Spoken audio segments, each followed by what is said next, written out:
Welcome into another exciting edition of Locked On 76ers. Keith Pompey, Marc Farzetta. The 76ers get Joel Embiid, Paul George, Tyrese Maxey, Jared McCain, VJ Edgecombe, all playing on the court together, and they lose to the Atlanta Hawks. We'll break it all down and more on this edition of Locked On 76ers.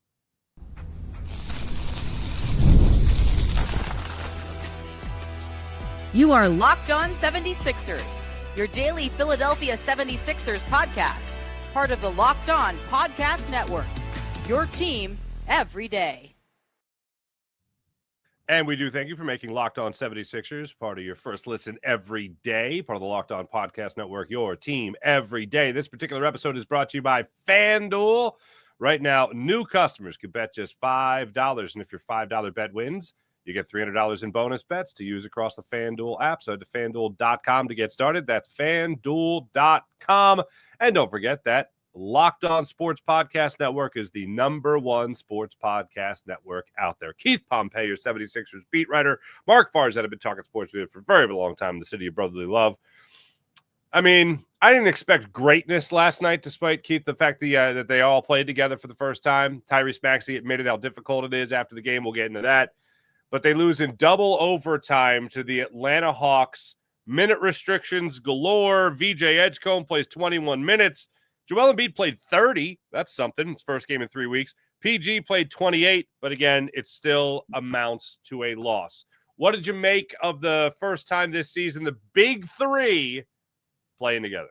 You know what? I mean, I guess it's going to be a work in progress. I mean, we gotta realize when they played together last year, they weren't really successful, right? It was a couple times where I saw it, and it was kind of, I believe, in the fourth quarter, where Maxey would be in the pick and roll, and Maxey would pass the ball to Embiid. Embiid would see Paul George in the corner, and he would just zip the ball to him.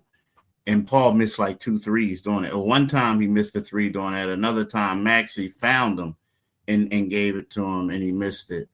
So to me, it's like it looked a little clunky at times. It was crazy, but it looked like they were trying to get everybody involved. Like a year ago, Paul George was like the odd man out. He never got the ball, but it seems like they had a conscious effort of getting each other involved. So to me, that's a positive. The only thing is you got to continue to make those. You got to make those shots in order for them to continue to keep getting you involved. But to me, that was the thing. Like, yeah, it looked clunky, but it looked like they're doing a better job of trying to share the ball in those instances. Yeah, there was one instance there. I think it was late in the fourth quarter. Joel Embiid had the ball on the post, or in the paint, deep in the paint. It wasn't on the post, and it's a shot that 9 times out of 10 he takes, or he tries to draw a foul, or he tries to make something happen. And this, he just kicked it out for Paul George, and unfortunately it amounted in a corner 3 that was missed. I like that. To me, it seemed like they were making the extra pass when they didn't need to make the extra pass. The other thing is, discombobulated is a good word. A lot of force instances. There was one run in the second quarter. Tyrese Maxey had 3 turnovers, led directly to 7 points the other way. And look, I know they got bigger problems certainly than Tyrese Maxey, so I'm not harping on him, but just the idea of trying to get everybody involved. I think Maxey even felt guilty of that in the second quarter, again, on those 3 turnovers. 2 of them were just terrible passes. The other was a good defensive play, and it led to 7 points down the other end of the floor. Maxey did talk about it after the game, trying to get everybody involved. We've talked about it a lot throughout the season, Keith. You've highlighted it as well. It's just a different style of basketball with these 3 very different players trying to come together. And now you're also adding into the mix a rookie in VJ Edgecombe is still trying to find his own way. Jared McCain, Quentin Grimes being a part of this team, because you got to remember when Quentin Grimes was really taking off last year, PG really wasn't healthy. Joel Embiid really wasn't healthy.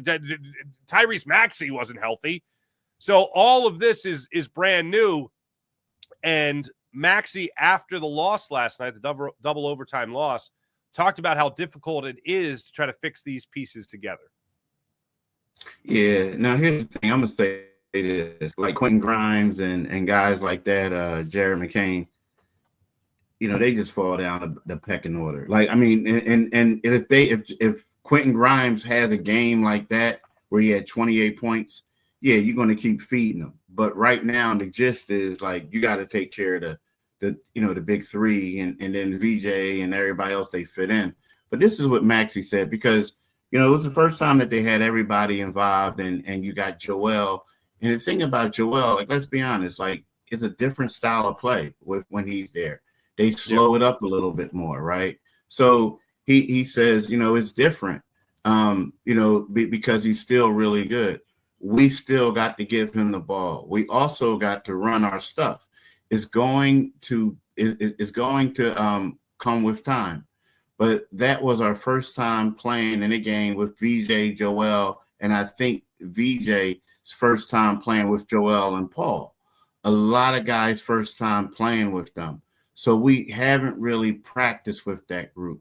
It's kind of hard, but that's no excuse. I think we did a good enough job to win the game. We played well. We got to finish those out.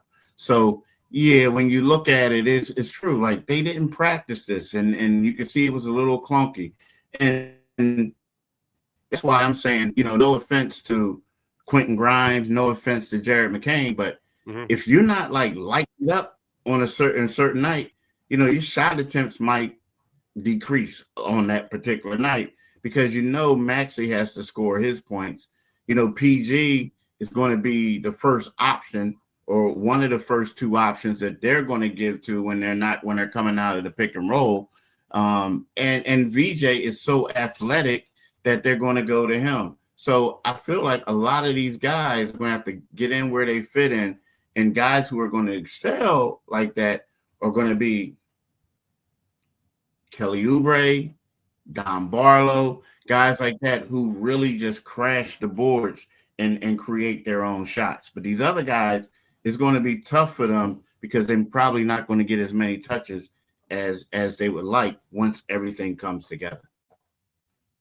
One of the things I really liked from Tyrese Maxey after the game, first off, that honesty you got to love, because I think anyone watching the game last night would have noticed what Maxey was highlighting in his post-game media session. The other thing was just no excuses. Like, the Sixers were at a point with so many of their fans, the majority, I would guess, of their fans, where it's like, dude, I don't even hear the excuses. I know this isn't going to be the easiest thing where everything fits together nicely, and I know the Atlanta Hawks are a good team. But to go to double overtime with a Trae Young-less Hawks team, when you have Joel Embiid, you have Paul George, you have Tyrese Maxey, you kept Quentin Grimes from last year and all that stuff. People don't want to hear any excuses. So I like that Maxey was like, look, I'm not looking for an excuse here, but if I'm trying to explain why we had some difficulty out there, especially with a run of turnovers in the second quarter, a run of turnovers in the fourth quarter when you started out on a 15-0 run for the Hawks, that's why things might not look like they had fit together as best as they should have, maybe, in a game like this against the Hawks. So that stinks. Now, as far as Maxey goes, there's two questions. One has to do with Maxey, the other has to do with really Nick Nurse. But Maxey had the game that he had last night, 44 points, obviously the Sixers' number one guy. The team shot 23% from three. They shoot, 35% from three this on the year. They shoot 23 last night. Maxey goes 2 for 13. And the second three that he made is the one that tied it and then ended up forcing overtime, fortunately, for the Sixers. But he has a rough night shooting, and then at the end of the first overtime, he goes to the line with a chance to give the Sixers a 4-point lead, and he misses both free throws. They obviously come back to bite the Sixers as Jalen Johnson down the other end converts his free throws to force over a second overtime period. Overall, not just the big three, what did you make of Maxey's night? Well, it was tough for him. I mean, but here's the thing: like, Maxey was struggling mightily for the first three quarters, and then he came back and he really started, doing well. The crazy part about it is, in those first three quarters, like, he shot the ball horribly. Like, he couldn't get a three. He made one 3-pointer at that particular time. He only ended up with 2 the whole game, but he shot the ball extremely well from the free throw line. Like, he was legit. And then with the game on the line, he struggled. I honestly think that a lot of this stuff had to do with him. Well, it was 2 reasons. A, when we look at it, VJ Edgecombe was on a minutes restriction. Joel Embiid was on a minutes restriction, and Paul George was on one as well. And when you got into like the second overtime, neither one of those guys, none of the three were on the floor. It was basically Maxey and the small ball lineup, right? Adem Bona wasn't even out there, nor was Andre Drummond. So it gets to a point where I've just felt like that other team, they had some elite defenders and they were just making it tough. Now, here's the thing. So they had Maxey on the floor with Don Barlow, Jabari Walker, right? And when we talk about, with the minutes restriction, we're going to talk about him struggling. First of all, they could have, he had an off night, but when we look at these defenders that the Atlanta Hawks have, they have some elite defenders. They're long, they're athletic, they're strong. You're saying to yourself, like, okay, but Maxey is on the floor with 2 non-shooters. Right. Well, what we can do is we can make it difficult for them because we know they're not going to kick the ball out to these guys. And if they do, we don't know if they're going to make the shot. They probably won't make it. And then secondly, I felt like they could have done a better job of setting picks for them, trying to do switches on them, doing a lot of different things. And I felt like they didn't do it. And I think when he came down to missing those foul shots again, they were bad that he missed it because that ultimately cost them the game. But when I look at it, he played 52 minutes. I know. 52 minutes. And I'm saying to myself, the brother man was probably tired. You know what I mean? Like, so it was ridiculous. And don't get me wrong, in overtime, he was balling. And then the second overtime, he scored all 8 of their points. It was just Tyrese Maxey. But you are right. Like, him missing those free throws were tough. But I wonder how much did fatigue factor in with that as well. Yeah. And I know he was asked about it after the game. He's just like, I went to the line and I missed him. Like, it was just – it's like I don't look at it as like a choke job. I look at it as maybe them legs were just shot, unfortunately, at that point. But like you said, 8 other points in the second overtime for the Sixers, all 8 of them, as a matter of fact. All right, when we come back, we'll talk a little bit about the lack of threes. And also I want to get into Andre Drummond. What happened last night? 6 minutes played for him. He tried to go on the knee that was banged up. We'll talk about that when we return. This is Locked On 76ers on the Locked On Sixers YouTube channel. Hey, right now I'm going to tell you about PrizePicks, ladies and gentlemen. This episode, as a matter of fact, brought to you by PrizePicks. Holiday season, one of the best times for sports. Bowl games, big basketball matchups, playoff pushes. It's all happening at once. And while you're making choices, why not get paid for those choices, especially when you make the right choices with PrizePicks. PrizePicks is the easiest way to get in on daily fantasy. Just pick more or less on at least 2 player stat projections. Lock in your lineup, and you're in the game. It's simple, fast, and available in 45 states, including California, Texas, Florida, and Georgia.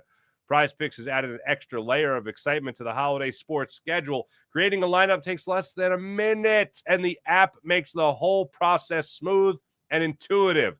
PrizePicks is fantastic. Download the PrizePicks app today and use promo code LOCKEDONNBA to get $50 in lineups.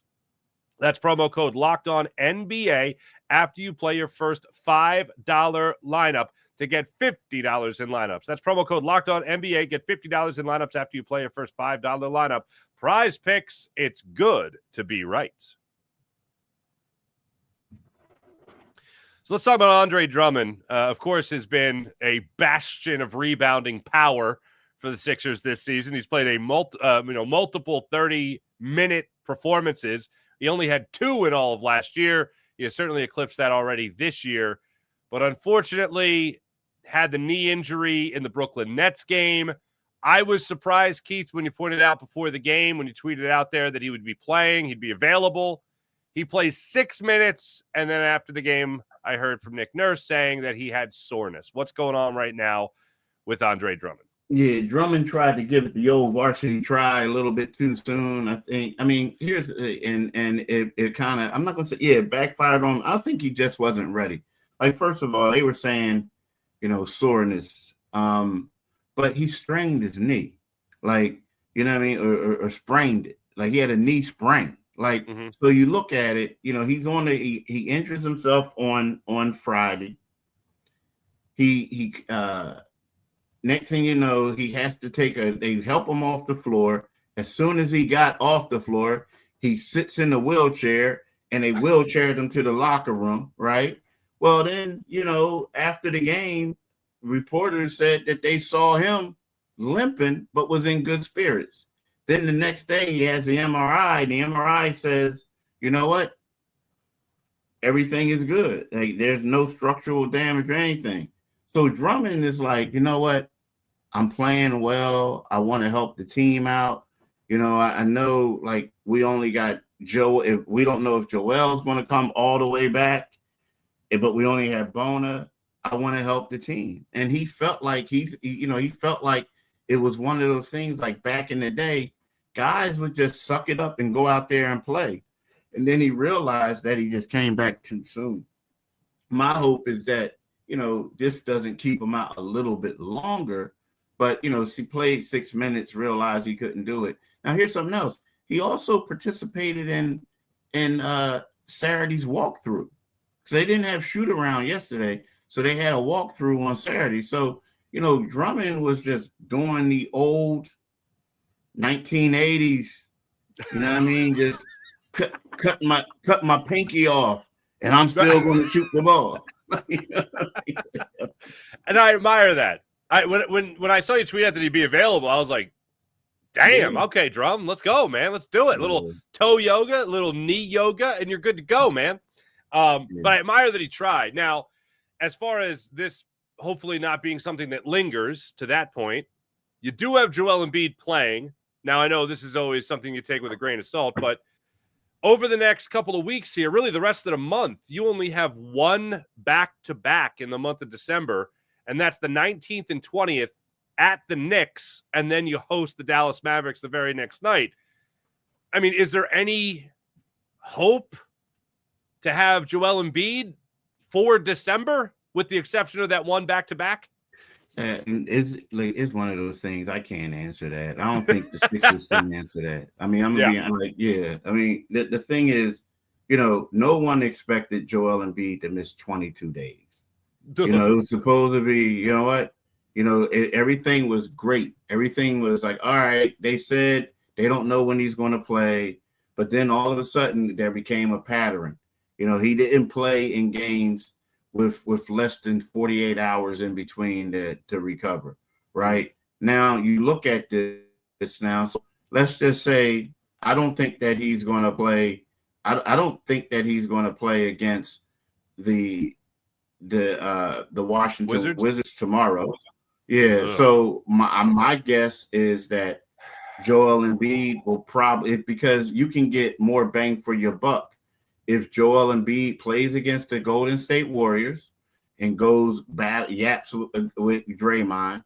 He'll most likely miss the game on Friday night against Milwaukee, but that will enable him, if he plays on Thursday, you would think that he gets 2 days rest in between on Friday and Saturday, and he could play against the Lakers on December the 7th.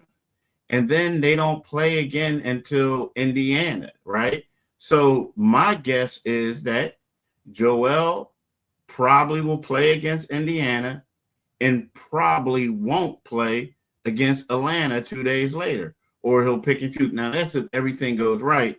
And then it's all about, does he play against the Knicks or does he play against Dallas on the 19th and 20th, right? So, you know, the thing is, I think, though, in a way, you kind of need him against the Knicks just because they got the Twin Towers, right? So you kind of need them. They got a tall lineup in Dallas, too. But at the same time, I think that you need him against the Knicks to play that game. So, but again, it's weird. Like, it went from Joel is day-to-day. He just experienced a little knee soreness. This is all just precautionary.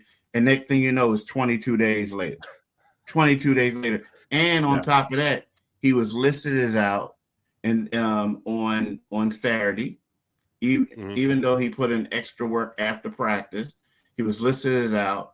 Then at 12:30 on Sunday, he was upgraded to questionable. And then at that particular point, you knew he was playing because you just don't go from out to questionable. Right. So, right. Yeah.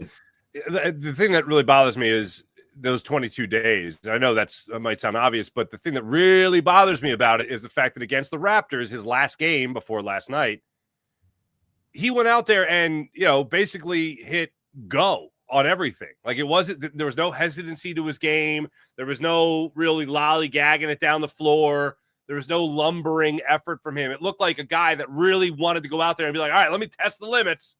He tests the limits and he misses 3 weeks. Like that's what concerns me so much. So now you're talking about not playing back. No, we've always been talking about not playing back-to-backs. Like that's just been a thing for years now with Joel Embiid. But when he comes off injury, not playing back-to-backs. Now it's like, all right, you got to pick and choose even in the non-back-to-back situations when you're going to let him go, whether that's going to be against the Wizards on Tuesday, whether that's going to be against the Warriors on Thursday, down the line on the back-to-back, whether or not that's going to be the Knicks or the Mavericks, talking about letting them play against the Milwaukee Bucks or resting them there, having them play against the Lakers. Like it's just so, it unfortunately just seems so over in terms of anything that we could expect from Joel Embiid for the player that we have known him to be while he's healthy to what he is right now. It seems like the health will limit him, unfortunately, to a very good role player for the 76ers, which just seems nuts, but that's the reality of the injury situation. Now, the only hope that's left for Joel Embiid, I think, to play above that is saving him for the end of the season, saving him for the last month, where everything that works up to that last month and a half maybe of the season, everything that works its way up to that is just him getting the opportunity to play with this team, getting the opportunity to learn his teammates learn him, the teammates learn how to play with him, like Tyrese Maxey talked about last night. That's the only, like, if there's any light at the end of the tunnel or any hope I could tell a Sixers fan right now, that it's not about right now, it's about how they end the season. That's the only glimmer of hope I could say that surrounds Joel Embiid as a focal point of this team. The only problem, and that's a, in a perfect world, that's great. But here's the problem. Like last year, the big thing is they never really were able to have the big three all play together. Mm-hmm. And we saw how Paul George struggled when he played with him. So now you're incorporating Paul. You also got incorporating VJ Edgecombe. And then we talked about, Quentin, although I think that they're going to be like, they're getting dropping down the level in regards to importance and getting plays. But you got to get Joel out there for some games to build up some chemistry with these guys because, absolutely, like he has to realize, they have to get everybody involved. They have to play well because, the playoffs isn't exactly the right time to figure that out. You know what I mean? Because the next thing you know, you'll be lucky if you play 5 games. Right. If you're trying to figure it out then. So I think that they're in a tough spot to where they have to make this thing work. And let's be honest, man, like it's not like, Daryl Morey and Nick Nurse, since Daryl Morey has yet to get out of the second round. Last year, they made some trades. They made some moves. They did some things, and it all was like building towards this season. Like, you got to get it right now, because if you don't get it right in the playoffs, you might be out of here. Like, it's a good chance that Daryl Morey is going to be gone, and maybe Nick Nurse too, all of them. So I kind of feel like it's one of those things where you got to hope that Joel is healthy and try to get him out there as much as possible, like at this particular time, which may not be a lot, but at the same time, you gotta make use of those minutes that he's playing with him, PG, and Maxey, and then shuffle guys around him. All right, when we come back, I got one question about last night's game that has just been bothering me because I don't know how this happens, especially with the way it played out. We'll talk about that when we return. This is Locked On 76ers. Make sure you like and subscribe to Locked On 76ers YouTube channel and also wherever you get your podcast. Back after this. Right now, I'm going to tell you about FanDuel. NFL Sundays moving fast and furious right now. One big play, and suddenly everything feels different. With FanDuel, you can get in on all that action and keep everything that much more exciting. Where you're not just watching the game, you're also reacting in real time with FanDuel.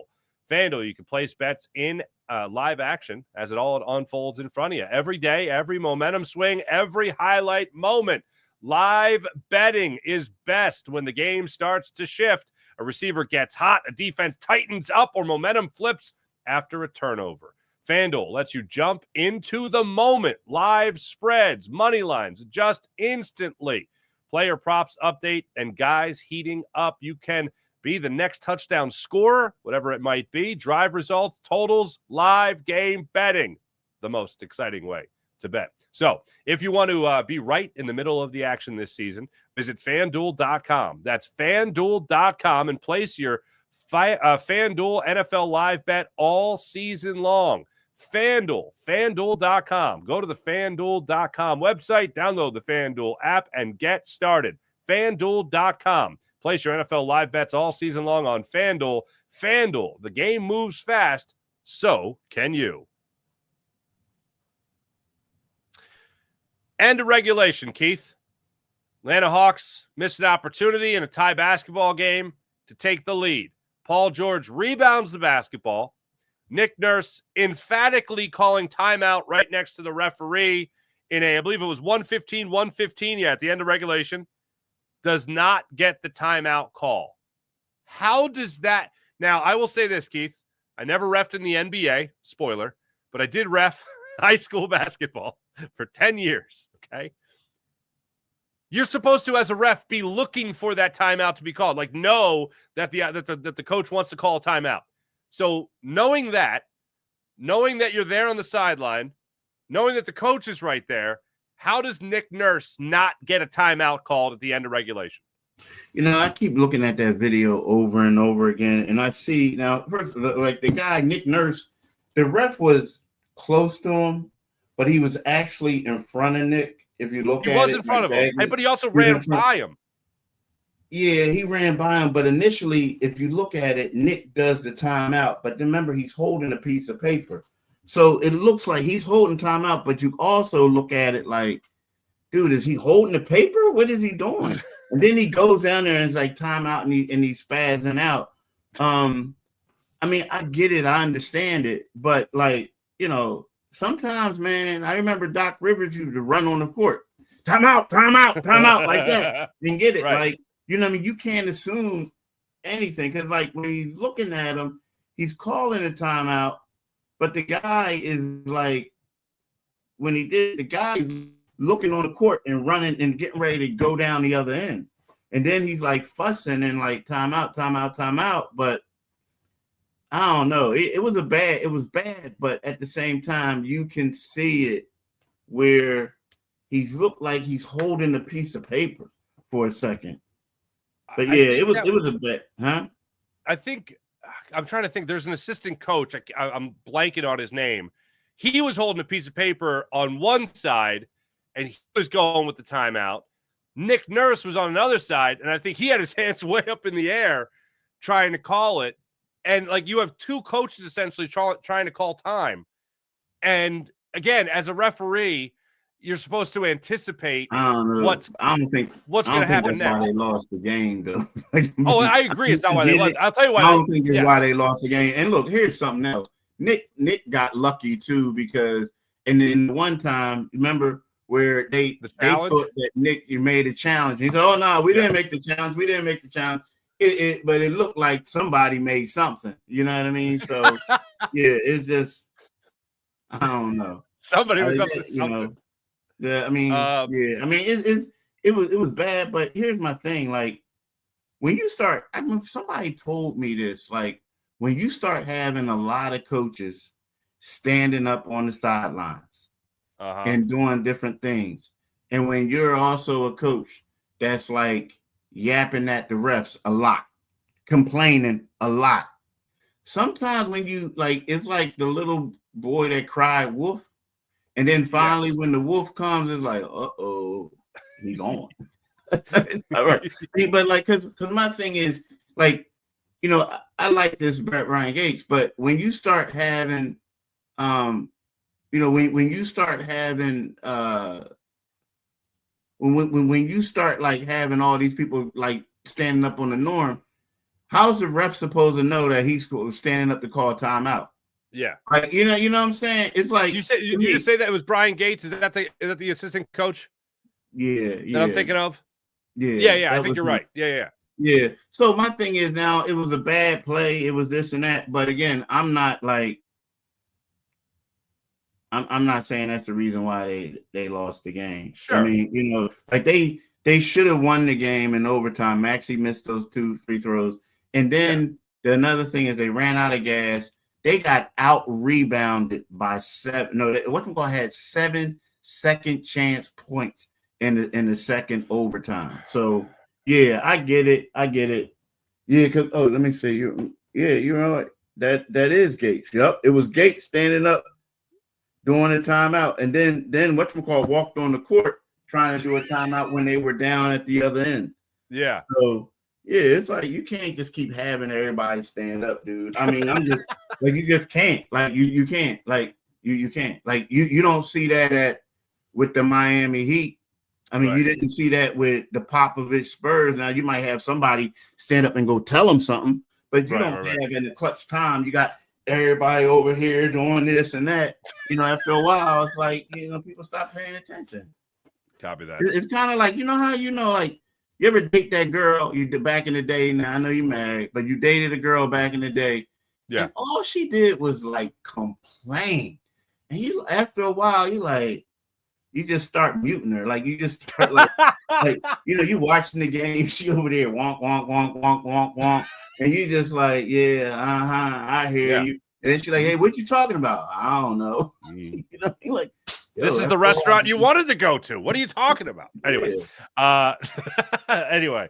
All right. Well, Keith, we'll be breaking it down even further tomorrow. We'll see if we get any news about Joel Embiid and whether or not he'll be available versus the Wizards, whether or not he'll be available against the who is it? Who's after the Wizards? The Warriors, then the Bucks. Then on down the line, we'll keep on checking it out. It's gonna get tough, bro. It's about to get tough. Now the Bucks are struggling right now, so that's pretty good. But the Warriors might get tough for them. And then they got to go play. I think they're gonna beat Indiana, but then they got to play Atlanta again, and that's gonna get tough. And by then, well, Trae Young's still supposed to be out like at least another 2 weeks, I think. Yeah, but they beat him at home. They beat him here without Trae Young. Yeah, I'm just saying it's still better to face them without Trae Young.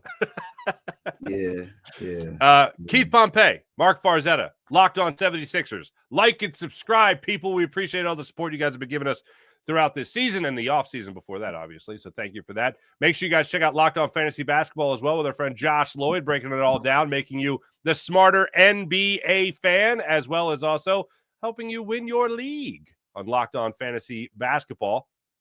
Part of the Locked On Podcast Network, the #1 sports podcast network out there, your team every day. Thanks for listening. Thanks for watching. We'll be back with you guys tomorrow to break it all down even further. For Keith Pompey, I'm Marc Farzetta. And for those just joining us and didn't join us on Friday, we hope you had a wonderful Thanksgiving. Have a great rest of your day. See you guys tomorrow. Bye.